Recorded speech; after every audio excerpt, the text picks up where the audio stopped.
A Mayan elder wearing traditional Mayan garb walks into a bar. He sits down and strikes up a conversation with the bartender, and the bartender says, "Hey, you don't look like you're from around here. Where are you from?" The Mayan elder says, "Earth," and the bartender says, "So what do your people believe in?" And the Mayan elder replies, "Well, our people believe that the earth rests on a giant crocodile sitting in a lake of water lilies." And the bartender says, "Wow, that's fascinating. Tell me more." An Anishinaabe elder, wearing a traditional feathered headdress, walks into a bar. The bartender says, "Hey partner, where are you from?" And the Anishinaabe elder says, "Around these parts." The bartender says, "The last guy I had in here believed the earth was on a crocodile. What do your people believe in?" And the Anishinaabe elder replies, "Well, our people believe that the earth sits on the back of a giant turtle resting in a great ocean." Bartender says, "Wow, that's incredible. Tell me more." A gentleman sitting at the bar then walks up to the bartender and says, "Hey, I heard you talking with those native wisdom keepers about the earth. Do you know what I believe?" The bartender says, "No, what?" The bar patron says, "I believe that the earth is flat." The bartender says, "The earth is a ball, you idiot. Get the fuck out of my bar." Ignition sequence starts. 6, 5, 4, 3, 2, 1, 0. All engine running. Liftoff. We have a liftoff. 32 minutes past the hour. Liftoff on Apollo 11. Tower clear. Here we got a roll program.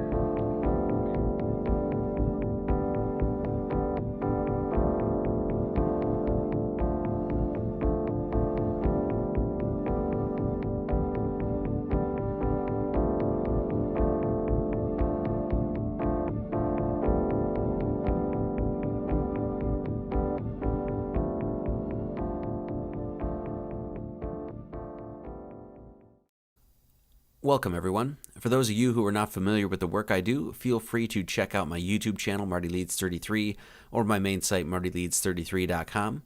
On my YouTube page, I have a folder entitled Begin Here if you want to further your exploration into the worlds of gematria, symbolism, numerology, mysticism, theology, and more.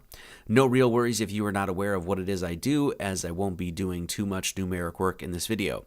But if you are wondering what all that weird math is that occasionally pops up, well, there's your answer.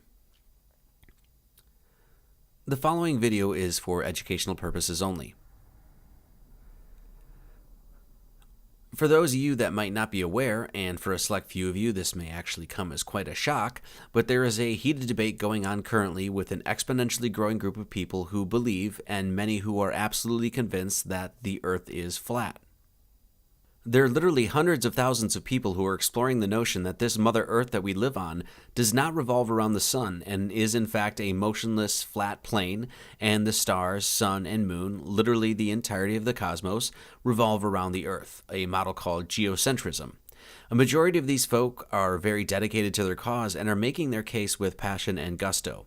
There are hordes of independent researchers online who are posting videos with much evidence to support their claims, and average everyday people have taken up doing scientific experiments for themselves to test the veracity of the claims made by scientists and space agencies across the known world that the Earth is part of a heliocentric or sun-centered system. Blogs have been written, podcasts recorded, comment sections flooded. Hell, there's even been several books written about it. These people are dedicated and very serious about supporting a new flat Earth model to replace our currently accepted heliocentric system. But as you will come to see, this presentation really isn't going to be about questioning the rotundity of the Earth. It's actually a video ultimately about civility and discourse and the human heart. But we'll get into all of that in just a bit. For many, the initial response to hearing the idea that people are actually considering the notion that we live in an Earth-centered or geocentric universe usually takes the form of something like the following. Who in the bloody hell thinks the world is flat? What kind of moron believes such nonsense? Have you ever been up in an airplane and seen the curvature of the Earth? Stupid. Shit is round like the other planets. Ever hear of the Hubble telescope? Dummy. The majority of us, at least those who receive their education from a federally mandated academic curriculum, have been told since kindergarten about the rotundity and sphericity of the Earth. In fact, globes often find their way into classrooms across the world. The Earth being a spinning globe and going around the sun was and is taught as absolute fact. But if you were like me, you probably often question whether or not you really learned anything in school. There are many people who ridicule the idea of even having a discussion or debate on this subject. For many, there is a sheer absurdity of even questioning the rotundity of the Earth in the first place. A vast majority of the public, many of whom more than likely consider themselves educated, feel that such considerations are for the brain-dead and primitive. To even consider the notion that the Earth is flat, for many, is a complete waste of time. And that is exactly why we are going to investigate this subject today.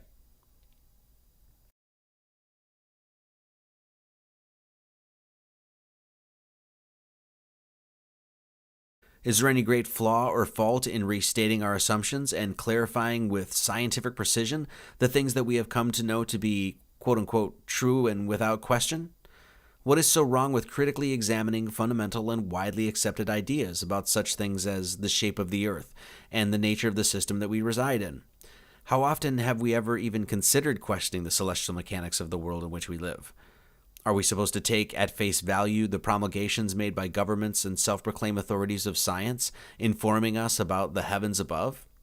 If you were like me, you take to heart what the great George Carlin said about governments. How much does the average person even know about the movements of the planets, the sun, the moon, and the Earth? Quite some time ago, as I first started exploring the flat Earth model, I posted something on my Facebook account asking my friends a simple question, and it was essentially this: does the moon rotate on its axis? Now, this seems like it should be a pretty easy question to answer, one that an educated populace would be able to answer without so much as a glance at a textbook or looking the answer up online, but funny enough, the answers in the comments section varied so wildly and so completely that it made me realize that most people are going through life clinging, sometimes desperately, to models, ideas, and paradigms that they really know nothing about. And this is a serious problem. So what do we do about this problem? Well, the best way I have always learned to get to the bottom of things is to apply the scientific method, using reason and logic as my guides to make tangible the best answers to the proposed questions at hand. The whole flat Earth movement and phenomenon affords us, meaning the whole of mankind, the perfect opportunity to place each and every one of us at the center of a grand scientific experiment. This social movement allows mankind the opportunity to put himself through a litmus test. A litmus test is defined as a decisively indicative test and is traditionally used to determine the acidity or alkalinity of chemical substances. Or in other words, it decisively indicates the nature of the subject tested. Hey, is it alkaline or is it acidic? Is it A or is it B? Is it black or is it white? And as we may come to find, sometimes these things aren't so cut and dry as we thought. Not only does the debate of the rotundity or flatness of the Earth provide humanity a perfect opportunity to reapply our own scientific knowledge and engage in the learning process once again, things we can only construe as intellectually progressive exercises, it also presents ourselves with a litmus test, challenging our own application and understanding of the scientific method. Our litmus test will be A. Are we using the scientific method, not relying on preconception or bias to arrive at our conclusions? Or B. Have we failed at such a noble objective? And let us make no mistake about it, the pursuit of science is not relegated to the universities and institutions of higher learning. Science, by definition, is the intellectual and practical activity encompassing the systematic study of the structure and behavior of the physical and natural world through observation and experiment. Anyone can make those observations and experiments. Science is a method of investigation, not a set of beliefs. Science is not monopolized by governmental institutions and by men in white lab coats. Science belongs in the hands of each and every human being on this earth, regardless of what anyone says. First of all, if you're a fucking guy that's making YouTube videos about the Earth being flat, that shit isn't research. It's just not. It's not. You're not a scientist. You're not wearing a lab coat. You don't work for a major university. Just because you're some fucking jack-off alone in your room obsessing about nonsense, that's not research. Damn, I'd hate to be one of those fucking guys on YouTube making a video on the flat Earth who obviously has nothing important to say.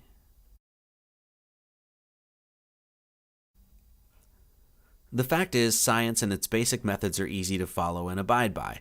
The pillars of the scientific method consist of asking questions, doing background research, constructing a hypothesis based on the testing and analyzation of that data, drawing a conclusion and reporting the results.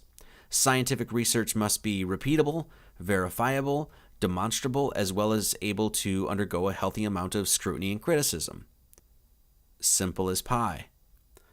What often gets in the way of the pure pursuit of science is the human ego. Cordiality and congeniality are lost when the unadulterated quest for truth gets tainted by all sorts of corrupting forces such as money, power, greed, and pride. All things quite prevalent in the current collective human condition. We must always keep emblazoned in our minds the understanding that ridicule, belittlement, derision, disparaging and derogatory remarks, ad hominem attacks, and the like have no place within scientific inquiry, nor in social civility. In the noble pursuit of science, if one attacks another for simply making an inquiry or asking a question, you can be sure that that individual is not, in any way, shape, or form, engaging in the scientific method. Period.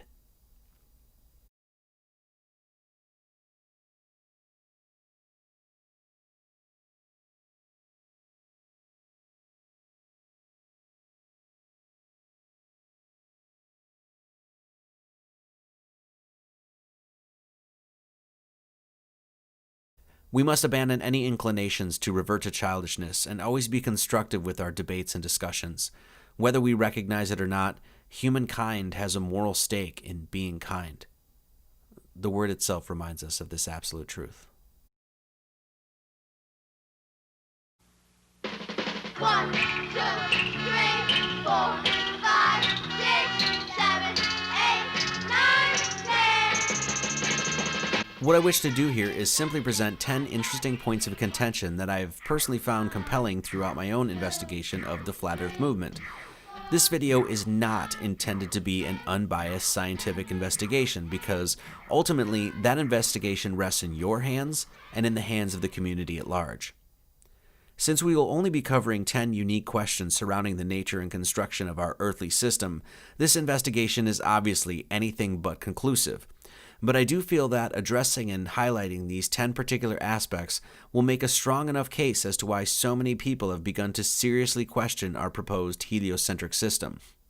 It must be noted that there are so many different facets to consider when it comes to understanding the very dynamic system that creates our blessed little home here in the universe. Obviously, when confronted with such a dynamic system as our solar/geocentric system, there is a bevy of varying phenomena that one has to take into consideration. Things like the phases of the moon, the path of the sun, the cause of seasons, the retrograde motion of planets, the mechanics of the pole star, flight paths, the cause of tides, eclipses, etc., etc., etc. Without a doubt, there are countless things that must be taken into consideration before we may draw any sort of final conclusion on the matter. The goal here is not to cover each and every one, for time dictates otherwise. There is now a growing and bountiful outpouring of videos on YouTube, with varying degrees of quality and truthfulness, that anyone may go and explore if they so choose. If you have questions about the proposed flat earth model not covered here, which you surely should and will, there are numerous sites that cover each and every one. When undergoing your investigation, I would only add this. When combing through the endless videos and material on this subject, you will come across many characters. There are deceivers, liars, people with wild and outlandish imaginations, people who have done little to no homework, people who place blame where blame is not to be placed, people with squirrely revelations and mad prophecy, people who claim to have answers, and people who work full-time at propagating disinformation. There are also a lot of very loving and kind people out there, many trying to make sense of an often senseless world, and so many who simply seek truth. In short, and in other words, be careful. It's a jungle out there.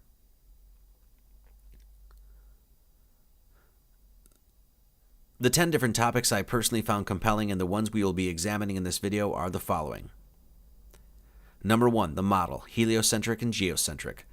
Though there are many other systems other than these two that have been purported throughout time, such as simulation theory, concave Earth, etc., we are going to be looking at these two particular ones exclusively because of the fact that we have been taught the heliocentric model and the flat Earth movement has caught the most steam recently. We are going to give a brief overview of both models as best as my meager mind understands them. Number 2, horizon, perspective, and viewable distances. We are going to take a look at, well, how human beings look at the world, what we can see, how far we can see, and how the world appears to us. Number 3, sun hotspot in the Earth.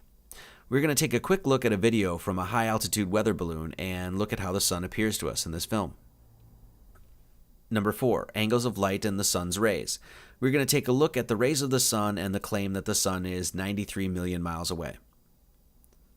Number 5, NASA and the space agencies of the world. We are going to examine 2 short videos supposedly taken of the Earth from space, provided by the Japanese Aerospace Exploration Agency and the National Aeronautics Space Administration. Number 6, the sun and the moon. We are going to take a short scroll through the myriad questions surrounding the relationship between these 2 heavenly bodies and our Mother Earth. Number 7, proof of the Earth's spin. We're going to ask the question, can we determine from our position on Earth that the Earth spins at roughly 1,000 miles an hour? Number 8, the existence of gravity. We're going to watch a university professor explain how the gravitational constant was discovered and take a look into what is known as the Cavendish experiment. Number 9, an analysis of a time-lapse video of the sun. We are going to watch a brief video showing a time-lapse of the sun and analyze what we are seeing. Number 10, the astrolabe. The astrolabe is an ancient astronomical computer, and we are going to take a look at its functionality today. Okay, so here we go. Number 1, the model, heliocentric or geocentric. What I'm going to try to do here is present very succinctly the general outline and model for both the heliocentric and geocentric systems, again, as best as I understand them. We will take a quick look at basic explanations for the phenomenon we see, as well as look at a quick history of both, and I will try to do this as commonsensical and tersely as I possibly can. So the first model we intend to investigate is the heliocentric system, the system that we have all come to know and the one that we learned about in our state-run educational curriculum.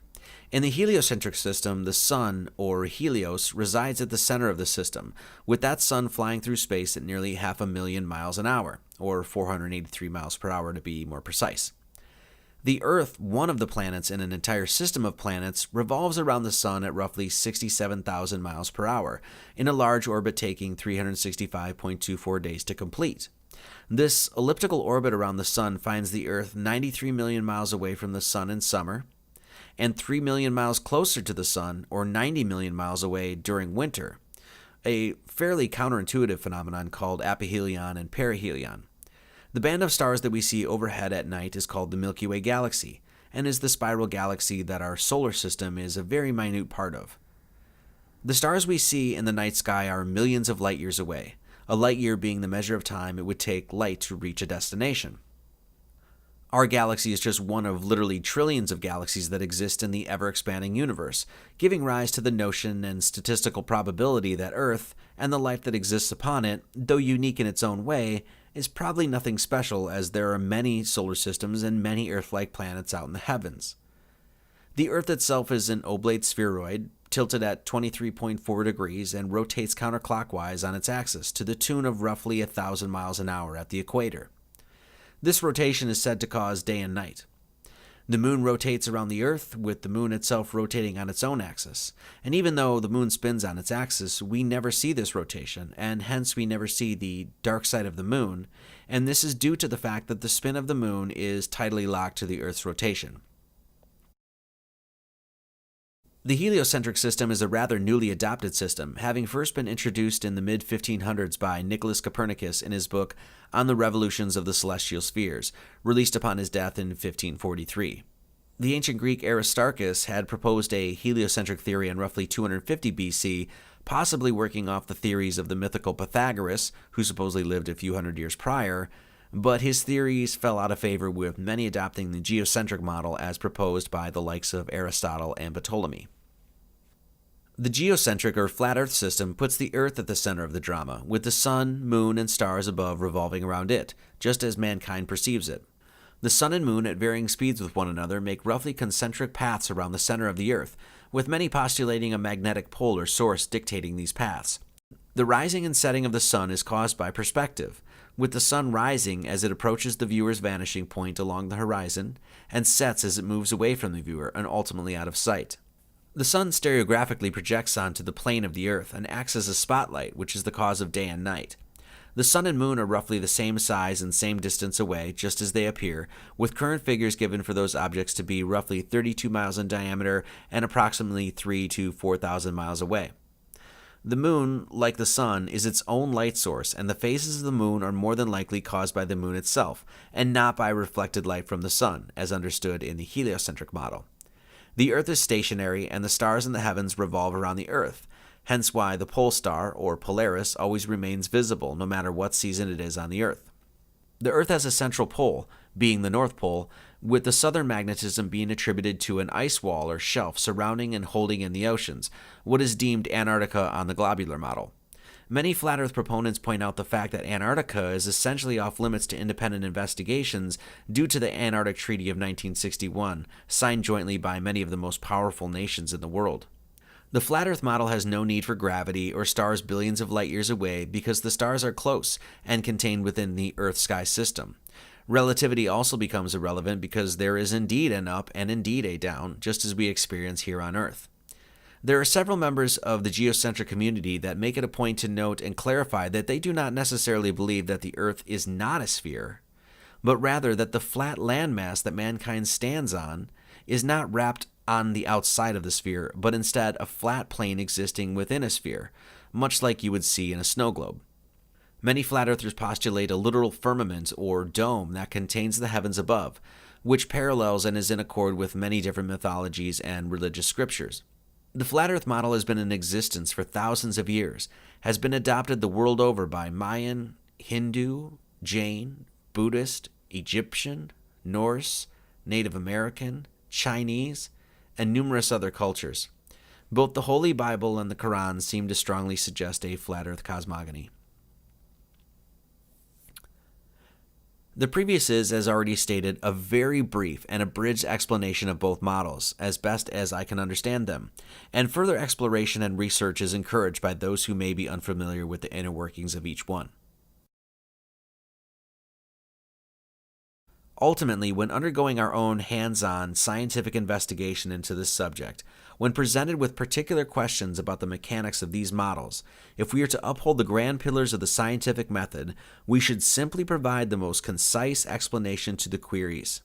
As we move on, and as you move on with your own investigation, the question that you should always hold in the back of your mind is simply, as a heliocentrist, how do I explain this? As a geocentrist, how do I explain this? And hell, if you're a Mayan elder, you should probably explain how all of this looks from the back of a crocodile.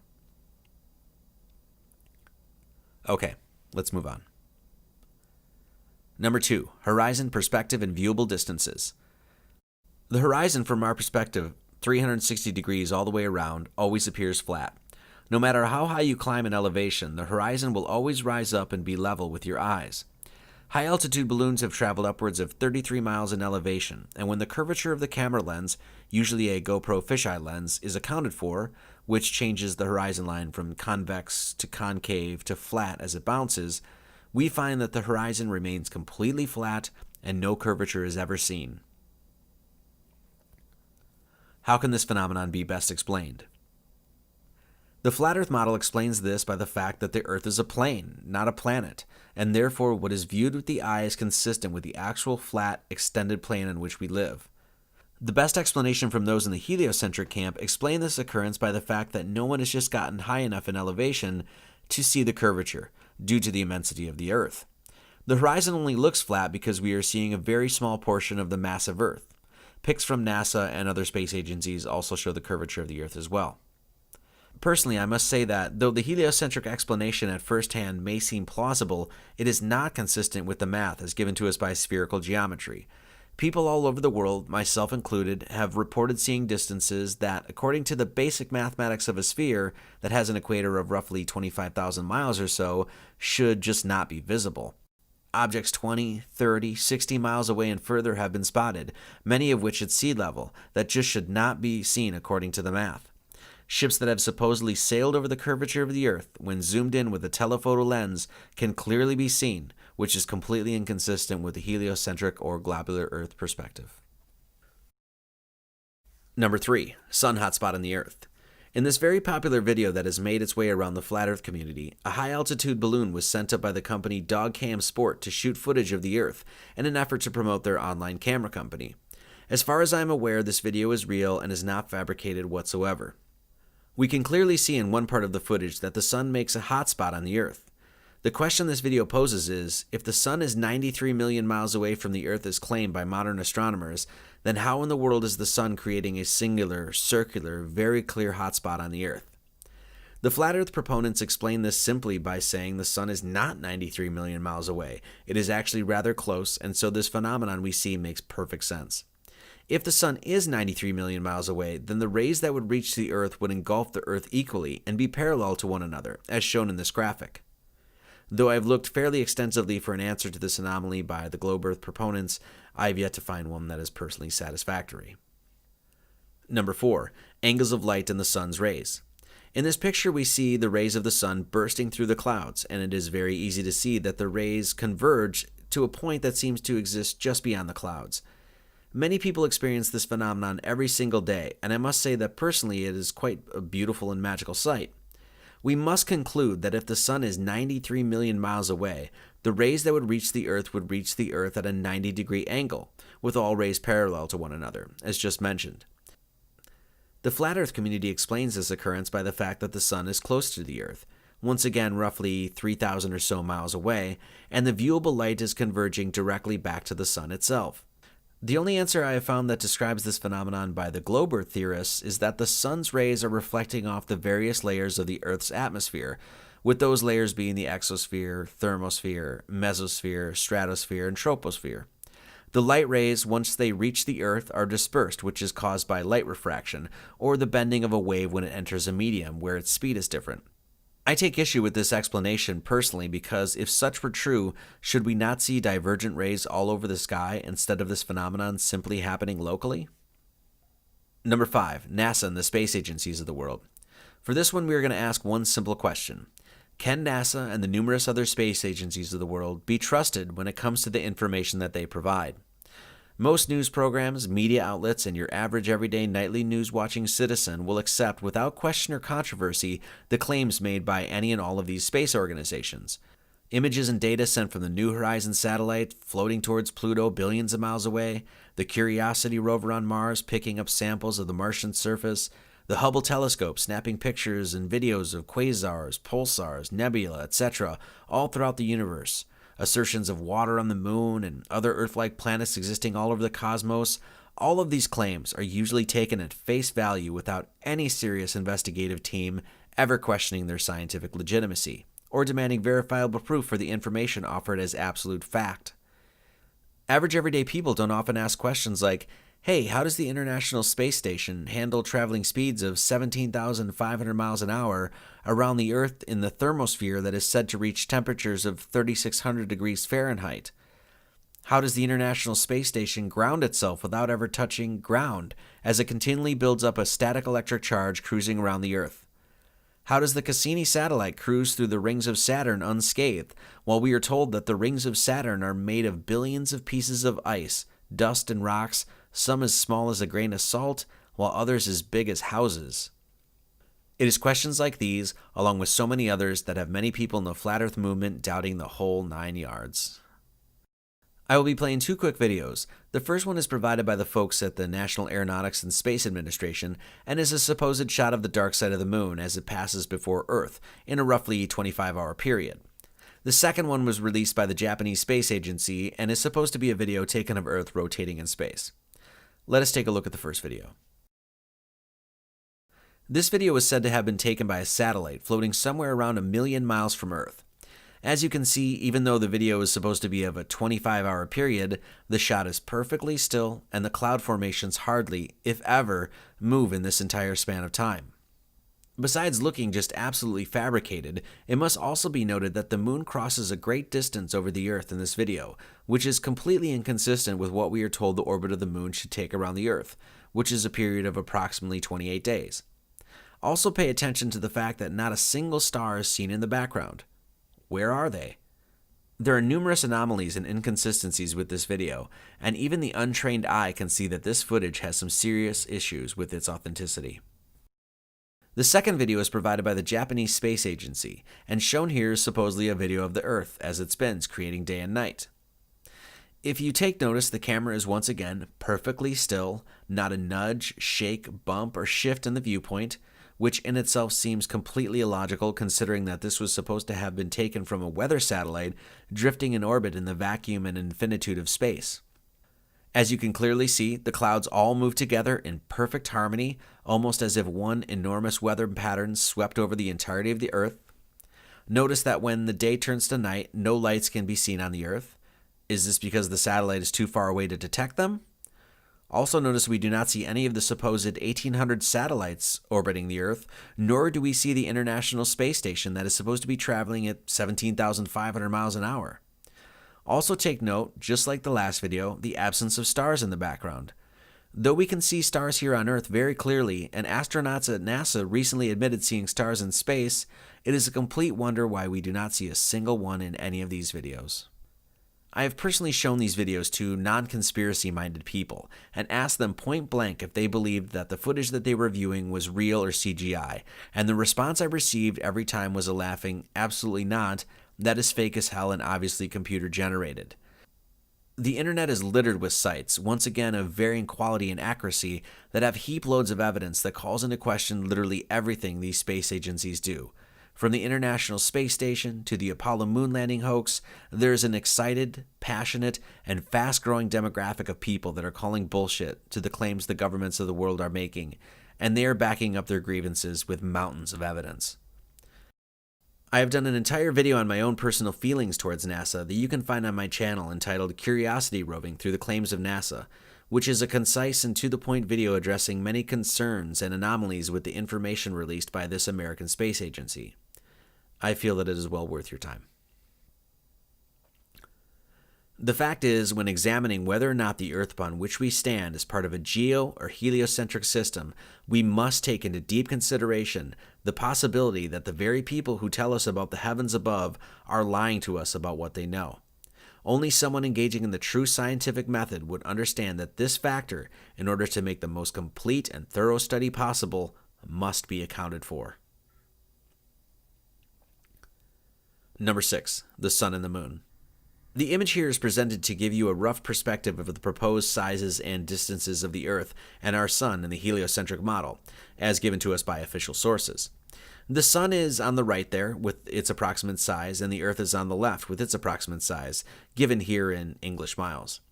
That line in between the Earth and Sun is to denote a measure of 1 million miles, which means there would be 92 million more of those lines between the Sun and us here on Earth. This is a distance of such enormity that I cannot even draw to scale on this screen and make the Earth visible to the naked eye. For this topic, we're going to take a much more philosophical and honestly theological approach. The Sun and the Moon as united polarities have been celebrated throughout history. I think it's safe to say that there is not a culture, nor tribe, nor civilization across the known world that does not pay homage or draw particular attention to these two heavenly bodies.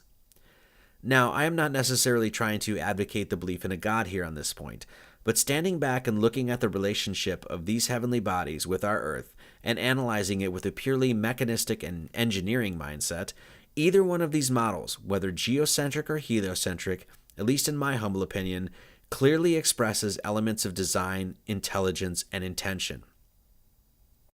In the heliocentric model, we have a sun and moon appearing the exact same size in our sky from our perspective on Earth, with a whopping nearly 93 million miles difference between them. The idea that this Goldilocks zone that the Earth is in, or this perfected balance maintained long enough for such biological complexity to arise, is somehow just happenstance and accident and the result of simple laws of physics, seems, to be downright blunt, absolutely absurd. What is there more evidence of here? Design or chaos? Intelligence or haphazardness? Holistic functionality on a micro and macro scale, or a jumbled volatile mess? If you were in Vegas and you had to bet the farm on whether or not such a perfect, exquisite equilibrium between the sun and the moon was created with A. Intelligent design, Or B, consciousless randomness? What would you choose? The geocentric model also delivers us into notions of a creator as well when we analyze how its proposed system works. A flat plane with a possible dome overhead encasing the landmass, a sort of terrarium if you will, that within it has two spheres or disks rotating around it, creating a cycle in which life may continually flourish and then pass away, not to mention the entirety of the stars above rotating around this whole thing. I mean, how are we supposed to imagine this as accident? Like I said, I'm not trying to convince you of anything here, but to me, it's hard to imagine, whatever model we use to explain our world, that there is not intelligence at work here. How can man, as an intelligent animal, somehow use his intelligence to come to the conclusion that the nature that he was born from is unintelligent? That seems like really, really bad logic.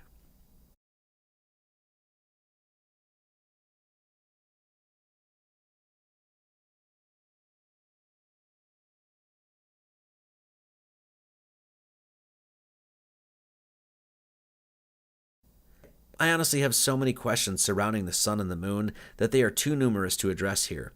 I will say this though, understanding their beauty is simple. To rest on my poetic laurels here, no matter what model we use, and no matter how the mechanics of these objects ultimately plays out, the sun and the moon to me are declarations of cosmic grace. To track the phases of the moon and the cycle of the sun requires no telescope nor complex mathematics. It just simply requires you to look up into the sky every day and every evening. Number 7, the spin of the Earth. The question is, can we tell if the Earth, from our perspective, is spinning or not? Can we somehow detect, calculate, and measure from where you and I stand the supposed spin of the Earth? Now, the flat Earth community claims that the Earth is motionless and still, and that no motion of the Earth can ever be detected because, by fact, there is none. Many even go so far to say that without the information from the government space agencies of the world, a person cannot even prove himself that the Earth somehow encircles the sun. This quote from Albert Einstein on the spin of the Earth sums up our question pretty nicely. The struggle so violent in the early days of science between the views of Ptolemy and Copernicus would then be quite meaningless. Either coordinate system would be used with equal justification. The two sentences, the sun is at rest and the earth moves, or the sun moves and the earth is at rest, would simply mean two different conventions concerning two different coordinate systems. Besides images from the space agencies of the world, the heliocentric proponents often point to the Foucault pendulum for evidence of spin. Here's a quick video explaining how the Foucault pendulum works.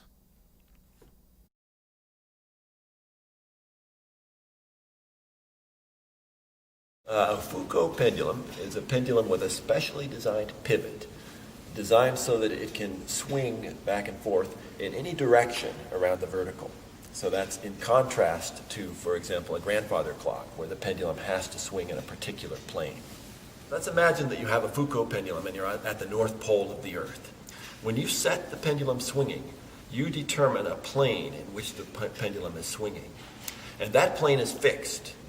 So as the Earth rotates underneath the plane of the pendulum swinging.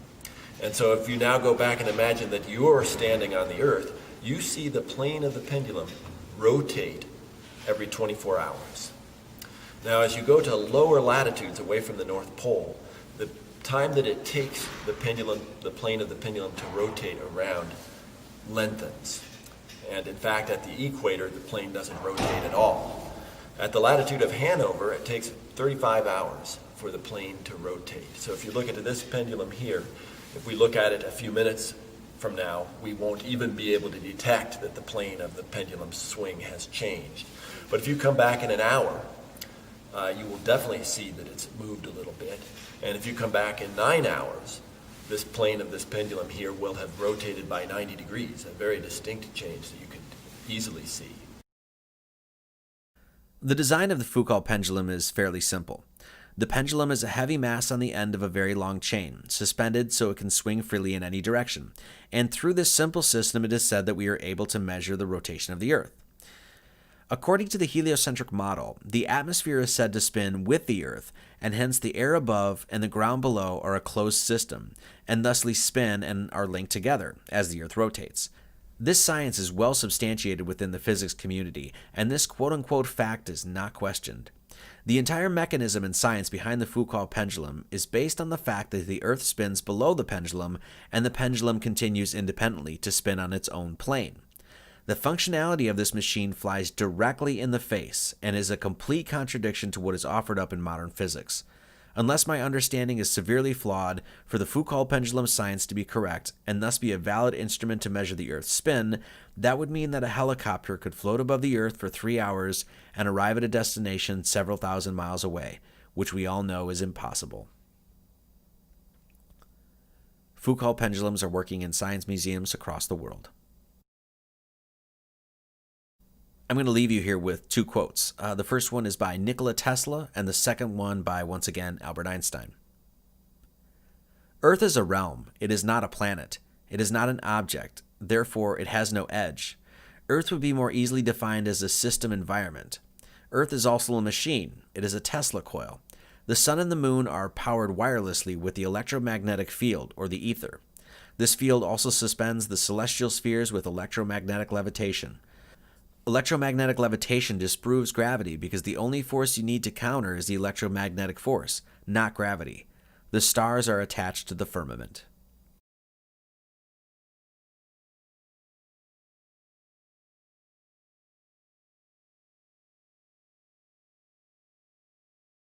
Question: have you ever felt the Earth spin? Number 8. The gravitational constant.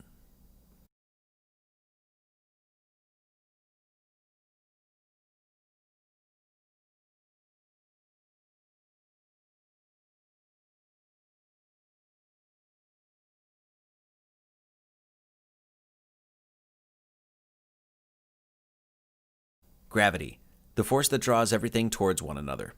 The formulation of the theory of gravity was brought forward by scientist, alchemist, Kabbalist, and philosopher Isaac Newton. Sir Isaac Newton, as Wikipedia states, is widely recognized as one of the most influential scientists of all time and is a key figure in the scientific revolution. His book Principia Mathematica, or The Mathematical Principles of Natural Philosophy, first published in 1687, laid the foundation for classical mechanics. The gravitational constant itself was not calculated or determined until the late 19th century, done so by a scientist named Henry Cavendish. I'm going to let this university professor give you a quick background into the history of Mr. Henry Cavendish and his experiment to find the gravitational constant, or Big G. One of my favourite scientists is Henry Cavendish. Even though he was part of the rich dukes of Devonshire, that family, and incredibly rich, he went to Cambridge to study natural sciences, or natural philosophy as it's called. But he had a very curious condition in that he could hardly talk to anybody. So when it came to his Viva exam after 3 years of study, he fled Cambridge rather than sit in front of the examiners because he was petrified of them. This is not the normal sort of person. He couldn't talk to most people. He couldn't talk to women at all. His housekeeper would get a recipe for something or other, and he'd say, no, lamb tonight, leg of lamb, and leave a note for her. He wouldn't say it, he'd write it. He would dine in the evening with his friends, and he would talk to them, but if he didn't know somebody, and you wanted to ask him a question, apparently you had to go to the Royal Society and he would be in the room and you'd address the room this question about physics and you postulate, and if he felt in the mood he would reply to the room. He was a very strange man. He did most of the experiments quietly on his own, keeping his notebooks, and it was only after his death and a persuasive campaign by Clerk Maxwell, the famous Maxwell of Maxwell's equations from Cambridge University, that he actually got the notebooks from the estate of the Dukes of Devonshire and discovered after the event that Cavendish had discovered the unit of capacitance, discovered dielectric constants, he discovered Dalton's law of partial pressures, he discovered or written about Coulomb's law, all before these guys had done it, and just left it unpublished in his notebooks. Towards the end of his life, he did a crucial experiment, which is represented by these lead balls. He lived in Clapham Common, which is nowadays a very poor part of London, but there it was quite fashionable. And he built his own place, His library he built somewhere else because he didn't want anybody borrowing his books from his house. Otherwise, he would have to ask the book back and he didn't want to talk to them. So his library was 4 miles away. At the back of it, he had a big garden shed, which might seem like the size of my house. And in it, he had 2 lead balls, like this, suspended from the ceiling. Only this is not to scale. This is, lead balls. Now, the real problem is that he wanted to measure the attraction between 2 objects due to gravity. In other words, there's a gravitational attraction between you and me, or between me and this lead ball. So he had to be a long way away to look at the experiment, otherwise he'd interfere with it. So he had an aperture, a place where he looked through, and he put a telescope out there, and he stood outside in all weathers, and he was in his 60s doing this, staring through the window to take his measurements over a year. There's another set of lead balls inside there. This experiment really is very difficult to get to work, and a technician has sawed it apart because he got so frustrated. And then right in the middle there's a bit of glass, there's a mirror which should be suspended from a torsion wire. So you'd set it up like this in his shed, and you put it like that, and this lead ball would attract that lead ball, and this lead ball would attract this one. And so it would be pushed a little bit this way and twist the wire, and that would be pushed a little bit that way. And the wire would twist, and as the wire twists, the mirror, which is dangling in there, would twist a little bit, and light which comes in would be reflected off at a slightly different angle. And all he had to do was measure the angle. He then had to move it the other way round. Oh, he didn't move this bit. He moved the lead balls round so that you had an equal and opposite effect on the other side. So instead of you'd have that configuration. He had this is a very complicated technical thing for the time. 18th century we're talking about, and he put that way round, and then it was pushed the other way, and you could then see the displacement.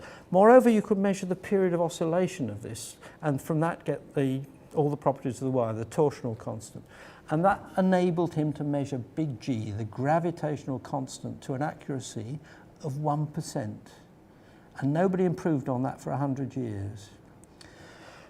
He didn't describe it as that. He described it as though he was weighing the Earth. He was calculating the mass of the Earth, so that when you're attracted to the Earth through gravity, it's the product of the mass of the Earth, this big gravitational constant, divided by r squared, the radius of the Earth squared, which we normally know as acceleration due to gravity.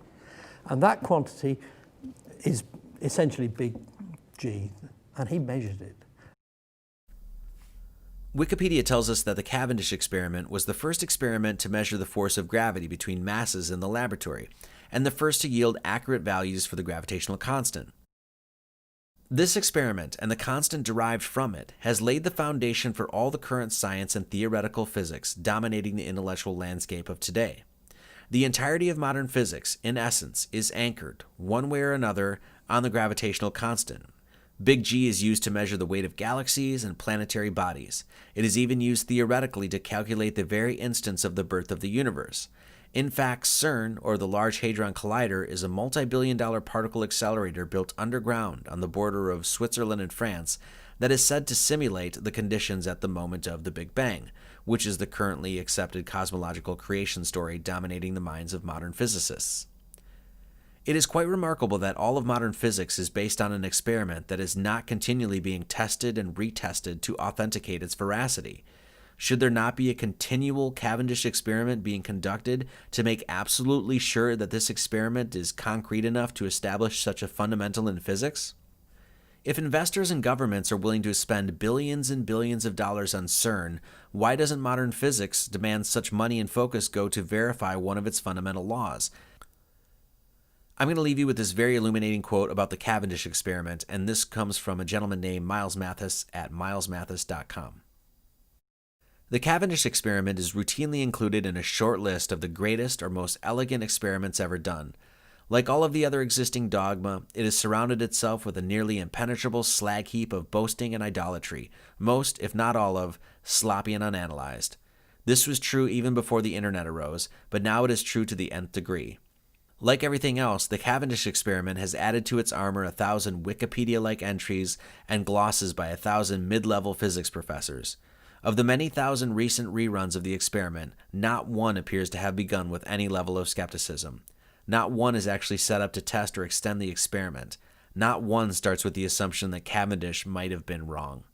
Despite the stated sacred nature of the scientific method, actually having an open mind about any standard model theory now appears to be equivalent to heresy or sacrilege. Number 9, an analysis of a time-lapse video of the sun.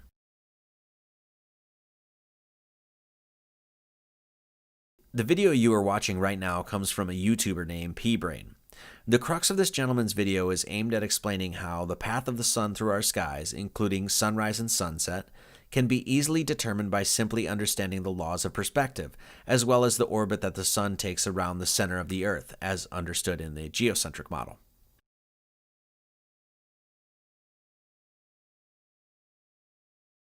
As you can see in this clip, the sun gets smaller and smaller on the horizon, and the light fades away and travels with it as it veers off to one side of the horizon. Flat Earth proponents claim that this is exactly what the sun does in a flat Earth model, and further, if we are to assume that the sun is 93 million miles away, the idea of attributing this phenomenon to the turning of a sphere at such vast distances does not really seem to make logical sense, since from whatever longitude and latitude we are in, the sun should fade evenly across the horizon. This video from the International Space Station shows this phenomenon from space. As you can clearly see, the sun fades evenly across the horizon.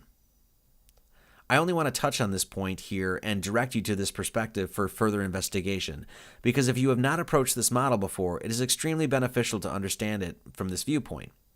Though this is not necessarily an endorsement to this particular man's work, I would highly recommend watching a few of the videos he has put together. Number 10, the astrolabe. The astrolabe is an ancient astronomical computer that has many uses, including, as told to us by Wikipedia, locating and predicting the positions of the sun, moon, planets, and stars, determining local time, giving local latitude, and vice versa, surveying, and triangulation. The astrolabe was used during classical antiquity, the Islamic Golden Age, the European Middle Ages, and the Renaissance for all of these purposes. The early astrolabe was supposedly invented by Apollonius of Pergam around 220 BCE, which means that the astrolabe has been prevalent throughout history for over 2,000 years.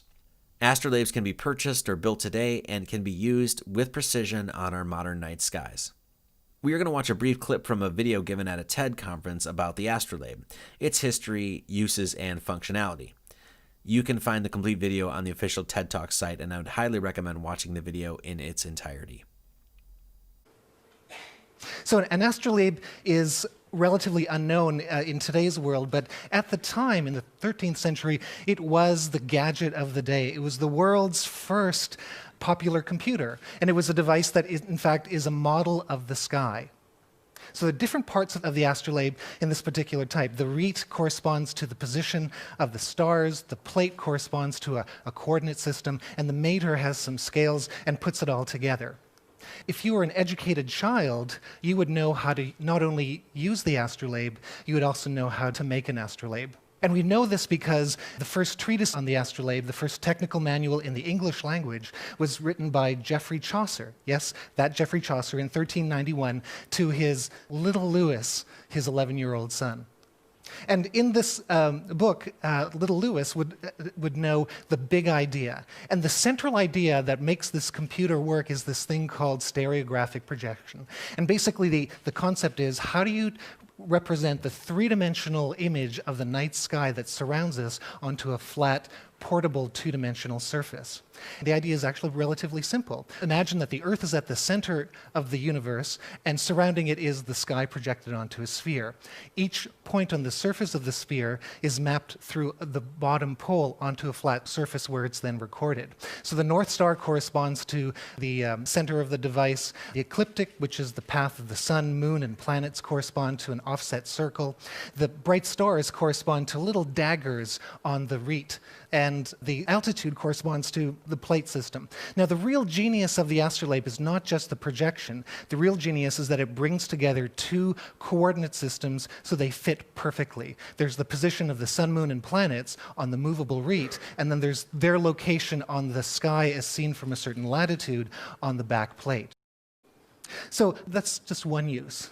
It's incredible. There's probably 350, 400 uses. In fact, there's a text that has over 1,000 uses of this first computer. On the back, there's scales and measurements for terrestrial navigation. You can survey with it. The city of Baghdad was surveyed with it. It could be used for calculating mathematical equations of all different types, and it would take a full university course to illustrate it. The astrolabe is a computer, a calculator, a perfect measuring mechanism based on a geocentric, stationary model of the Earth. This piece of artistic and scientific brilliance needs no accolade, nor pomp or circumstance to announce its own craftsmanship, for its modern-day workability itself proves the genius of its design. A very profound question we must ask ourselves is, if the Sun is traveling at roughly 500,000 miles an hour, and the Earth rotates around it at roughly 66,000 miles an hour, how is it even possible to map and track the same set of stars for thousands of years? If we are to assume that the ancients created this calculator with a complete lack of understanding the true heliocentricity of our solar system, and merely created this calculator of the heavens as understood from their perspective and viewpoint, how is it possible they could have crafted such an instrument that maintains such precision over thousands of years? To somehow think that an instrument of such a high and accurate degree of calculability merely works today out of dumb luck or by accident is rather obtuse. Whoever created this instrument, whatever culture or person made it, their knowledge and ingenuity has withstood the test of time. It would seem that the heavens and the working of its cycles have been known and measurable for a very, very long time.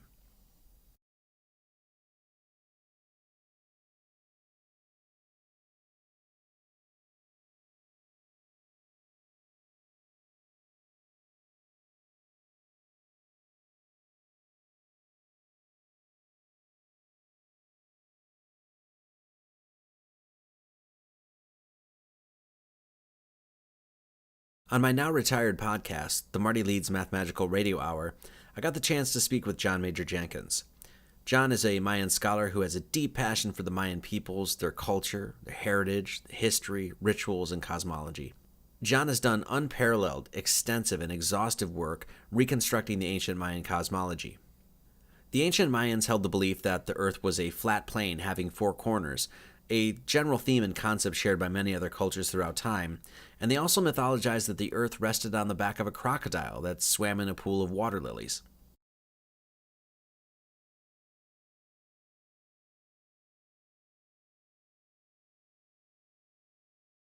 The Mayan calendar gained popularity because the calendar reached a very prominent point, what was deemed as the calendar's quote-unquote end date, with this date translating to December 21st, 2012, or the winter solstice in our current Gregorian calendar. This quote-unquote end date of the calendar was no more of an end date than when the clock on the wall reaches noon and the clock starts its cycle over again. According to an immense number of traditional Mayan scholars, prophecy revealed that the time period that we currently live in would be a time of great change and transformation. Now, many people probably remember the hoopla, hype, and propaganda surrounding the whole 2012 meme and the supposed end-of-the-world scenarios repeated exhaustively on news channels, books, and podcasts, and internet sites across the world.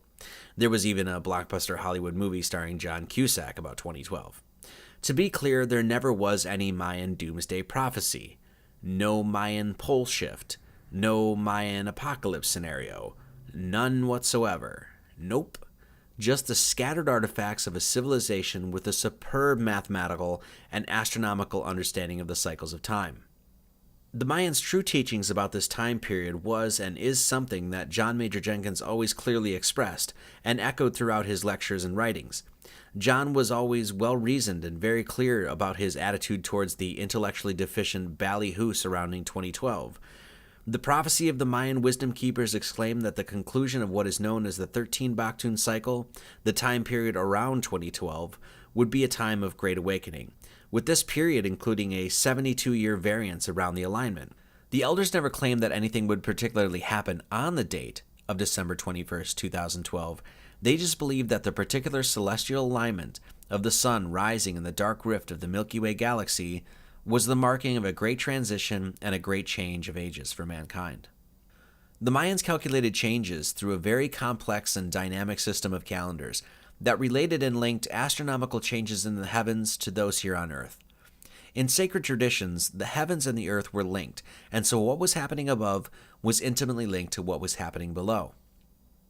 This astronomical alignment of the December 21st solstice sun rising in the center of the dark rift of the Milky Way has a whole new added weight when the geocentricity of our Earth is taken into serious consideration. The ability to track and calculate perfectly vast cycles of time, thousands upon thousands of years, makes a whole lot more sense when you understand that the Earth below you is stationary. We all must stop for a moment and take note of what is currently happening within the psychic weather of our time. Say what you will, the fact is there's a great awakening happening right now in mankind's collective consciousness. Masses of people, in an almost desperate attempt to find answers to the world around them, are starting to shun their long-held faith in belief structures, operating systems, and organizations they have been born and raised into. Mankind is once again coming to know himself and the world around him. Within even the last 15 to 20 years, especially with the creation of the internet, millions upon millions of people are now exploring the occult sciences like never before. Even within the last 5 years of my life, I have seen an enormous upsurge of interest in subjects like lost civilizations, alchemy, sacred geometry, Kabbalah, mythology, archaeoastronomy, astrology, conspiracy, secret societies, symbolism. The list goes on and on and on. We live in an age where the esoteric arts are starting to take center stage in people's explorations, investigations, and examinations of the world they live in.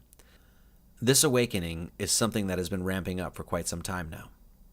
And this shift that is happening right now, at least according to the unparalleled mathematical and astronomical minds of the Mayans, was calculated a very long time ago and was written in the stars.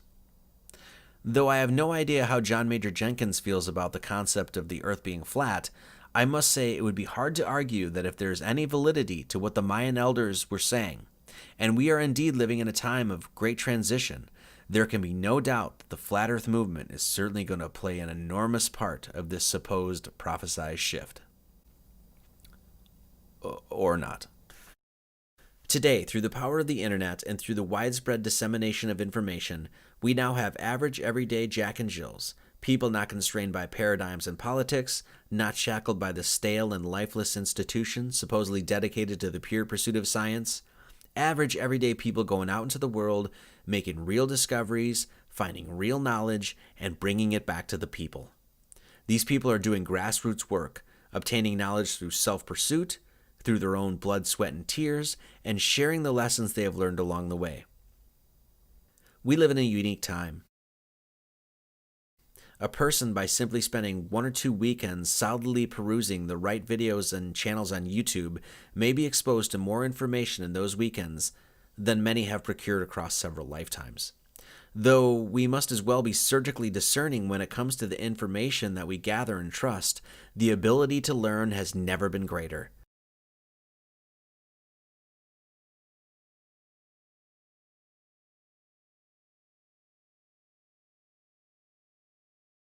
We should be grateful we live in a time that the great book of occult knowledge is being opened wide by so many scholars, researchers, and seekers who pursue their interests for no other reason than the great and undying passion they have for truth.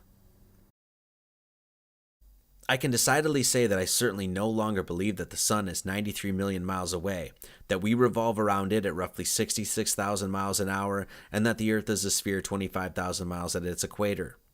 The entire model that I have been told was absolute fact I now have enormous reservations with, and honestly cannot even begin to defend it anymore.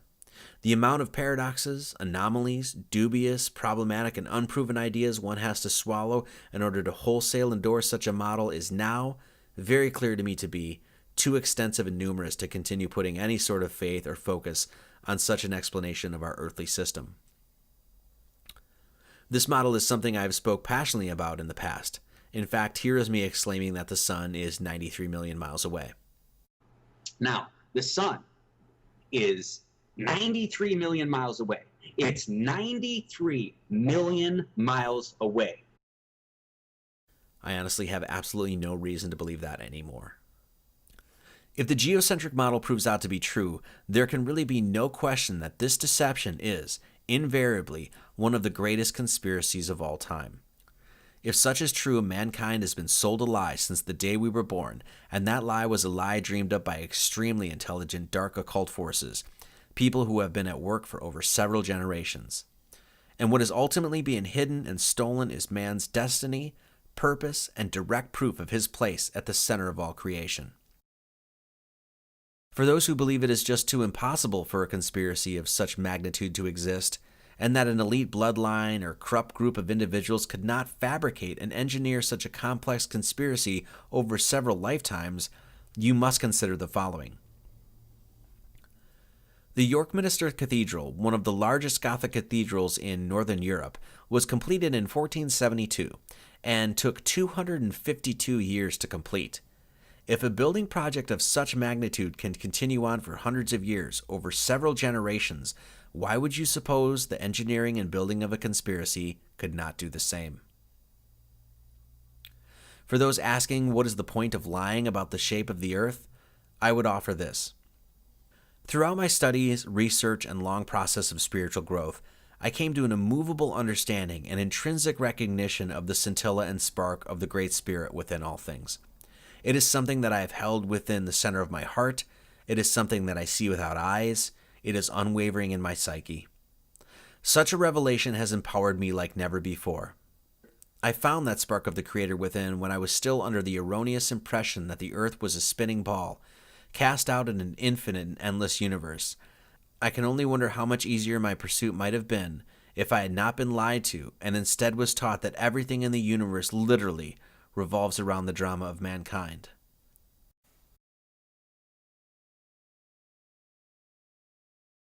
If I would have been taught that the earth is the center of everything, I can only imagine it would have been that much easier to find the center of myself.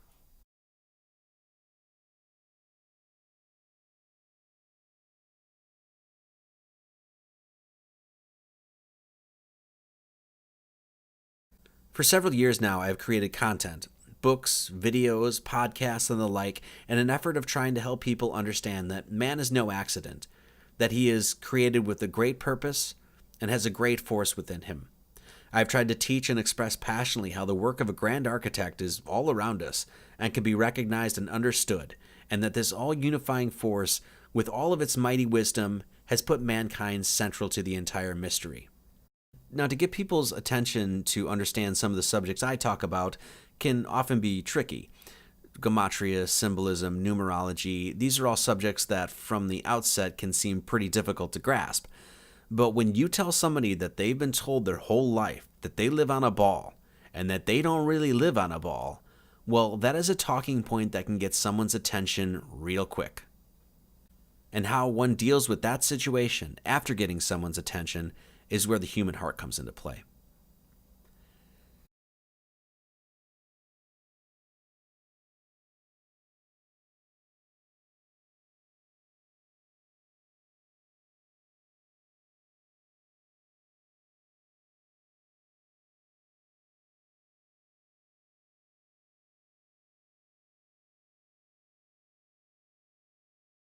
The great secret of life is not an elusive one.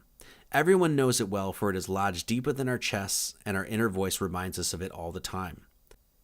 This dimension we inhabit is a moral dimension. Existence itself delivers us into a gradation of experience that includes intense pain and evil and immense joy and love. And man, maneuvering through this oft-perceived madness, regularly finds himself rejoicing in sin and agonized by love. We are given great highs and great lows, and our ultimate task is to navigate through these oceanic swells, anchoring every decision and every action with the goodness of our hearts. What is the purpose of life? What is the meaning of existence? What on earth are we doing here?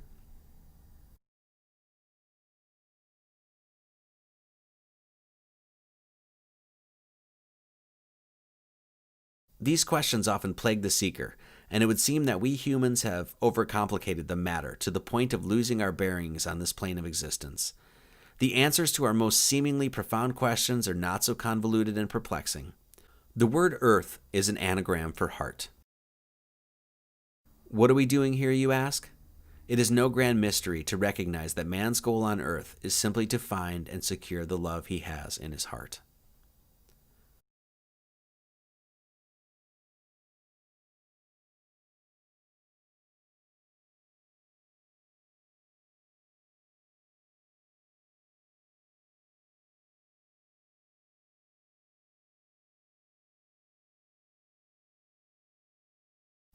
The crux of Egyptian philosophical thought, secured within the Book of Going Forth by Day, was centered on the human heart. Upon entering the gateway of death, the ancient Egyptians believed that the human being would undergo a ceremony they deemed the weighing of the heart ceremony. In this ceremony, one's heart would be weighed against the feather of Ma'at. The Ma'at were 42 moral codes that the Egyptians were to abide by and were principles that helped guide them throughout life. If one's heart weighed less than the feather of Ma'at, one would then ascend to the heavens and return to the source of all creation. There is good reason why the Egyptians did not call this ceremony the weighing of the brain ceremony or the weighing of the material possessions ceremony. Truth does not come from the acquisition of information or acquiring material wealth. Truth comes from within one's own heart. If one follows his heart, it will not steer him wrong.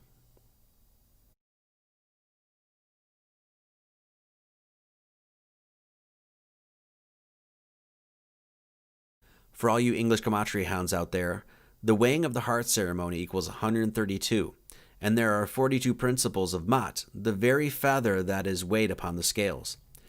132 divided by 42 is 3.142, or pi.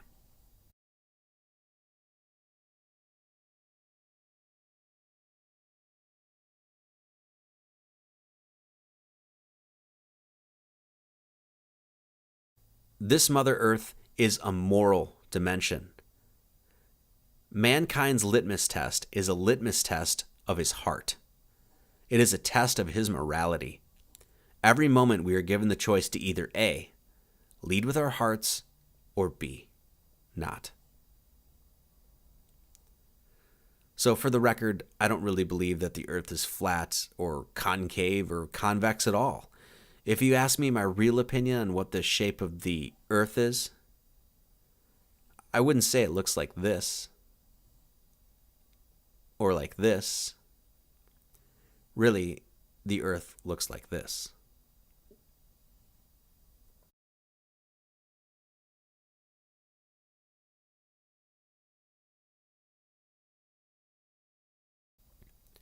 Nah, I'm just kidding. Shit's flat as fuck. Much love to all.